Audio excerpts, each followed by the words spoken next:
What's up, y'all? It's Izzy, and I would so much rather be outside right now filming this video than sitting here without a chair back and in my room. But alas, it is dark outside and it was raining all day today, and I have things I have to do tomorrow. So today it is with artificial lighting in my accent wall that I created specifically for filming videos in front of, that I hate filming videos in front of now. But you're not here to hear me talk and ramble. You're here because this is the first edition of So You Want to Build a Skoolie, and I welcome you all, and I hope you all come back to listen to more tips and tricks that I have. Generalized disclaimer, my opinion's not the end-all opinion, and so I hope I never imply that. I mean, I'm sure that I will act like it is, but I don't mean it. Like, there are other ways to do things the way that I say things. There's other information than the information that I give. This is just information that I found helpful, that I picked up either from forums and YouTube videos or from the people around me. Today's episode, we're going to be talking about just that. So you want to build a skoolie. Like, do you actually really want to build a skoolie? Like, I'm asking you. Like, this is me sitting down and having that talk with you. Like, okay, is this a midlife crisis? Or are you actually wanting to build a skoolie? So that is one of the first questions I want you to ask yourself. Like, why do you want a skoolie? Is it just because you want to change your life, because you see all these people living nomadically and that's something that you find interesting to do? Do you really want to travel? Is that something that you really want to do? Sorry, cat. Or is it just something that you like the idea of? Is this something you've wanted to do for a long time? Do you like traveling? Do you enjoy traveling? Are you like me? Did you always dream of going tiny and having that tiny lifestyle? Or have you actually decided that you want to live that nomadic lifestyle, or you want to live that tiny lifestyle, and you're stuck deciding between whether you want to go the traditional tiny house route, or if you want to go maybe with an RV or a camper, or maybe you're thinking about a sprinter van or something along those lines, and you're here to decide if a skoolie is right for you. For those of you who are just now getting to the point that you say you want to go tiny, you say you want to live this nomadic lifestyle, here's a couple things to think about before you jump. What is your income going to be on the road? So a lot of people who are living this lifestyle either A, have found a way to financial freedom through some sort of like side hustle or online job, or B, they are people who will stop and work along their way to make their money as they go along. Do you have pets? Do you have kids? Do you want to live in a confined space with those pets and those kids all the time? Because unlike a camper, skoolies don't get any wider unless you do some major modifications to them. And there's only so much that you can do with configuring to separate yourself from those other objects, unless you want to go outside, and then you got to think about, well, what if it's raining out? Personally, me, if I'm having a very bad day for anxiety and it's raining out and I can't get out and there's a bunch of people in my bus, I'm going to lose my mind. And then another thing to consider, like, are you ready to change your life? I know that sounds dramatic, but living on the road, living in a tiny space, that's all very new things, and there's a lot to be conscious about.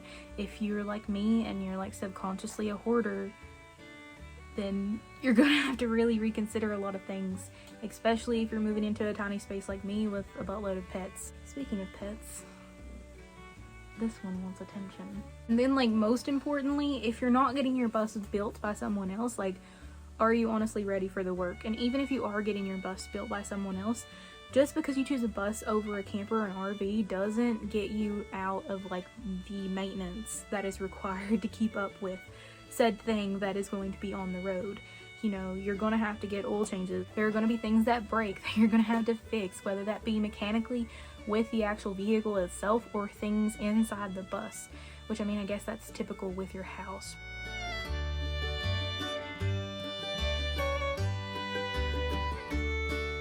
So now I want to talk about specifically the difference between skoolies and RVs. So now, I'm not really one to compare between vans. There's a lot of different comparisons with vans. One, vans are smaller, they're easier to navigate and drive around for someone who's not used to it, such things. Vans are really on a different like level, so I recommend going to watch someone else's video that they can really tell you a lot more about vans. So this is one of the things that I ended up eliminating myself down to, because I knew I didn't have a big truck to pull the tiny house of my dreams that I originally wanted, and those things aren't actually as mobile as they seem, and I didn't have a truck to pull a travel trailer either, so I couldn't get a cheap travel trailer unless I changed my vehicle, and that was just not feasible for me at the time being. So I said, why don't I just get a big vehicle that can pull my vehicle? And it came down to me between RVs and buses. So let's talk about kind of the drawbacks to RVs and buses combined. So unless you have like some of the bigger RVs, this won't really like apply to it necessarily, but it's about the same if you have like a big motorhome and you have a bus. I've already talked about a little bit about run-of-the-mill maintenance. Whichever way you go, you're going to have run-of-the-mill maintenance. Included in that run-of-the-mill maintenance, you know, is going to be the cost of tires. Tires are big and these tires are expensive. I have to get 2 new tires for the front of my bus. I don't even want to think about that cost right now. It's just in the back of my mind. It'll be one of the last things that I purchase before I go out and go somewhere, because that is how far it is in the back of my mind that I don't want to think about it. Especially right now with the prices of everything being ridiculous for building. Depending on what size of bus you get, they can be super slow, especially going up hills.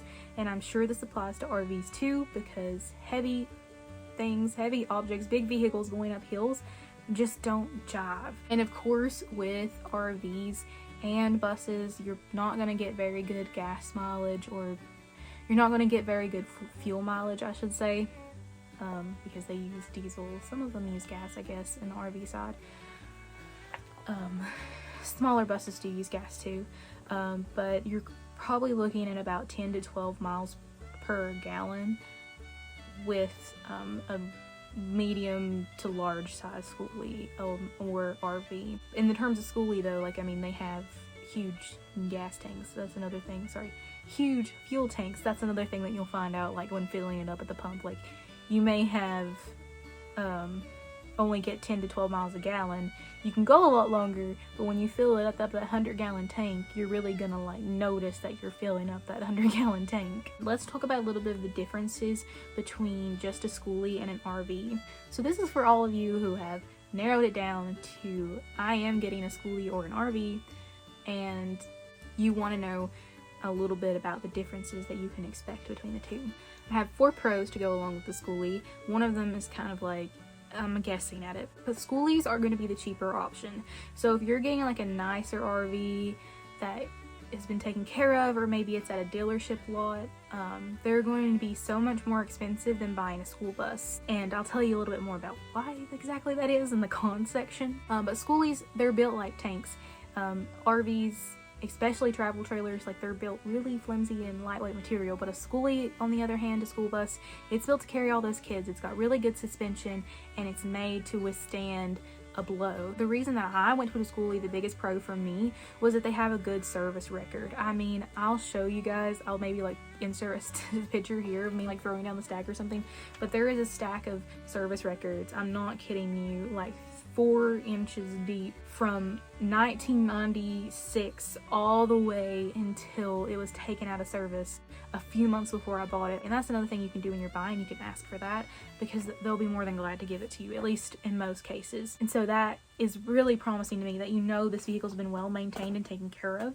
And diesel engines last forever. On top of all of these wonderful pros, I have like a hunch and inkling that school buses are going to be in surplus soon. Now, it's not like it's difficult to find a school bus now. It's sometimes kind of hard to find one maybe in your specific area, in your specific budget, or maybe the size that you want. But with this new transportation bill, we're talking about grants to move toward electric buses. So I have a feeling that there are going to be a few more buses on the market than typical, and a few more good buses on the market at that.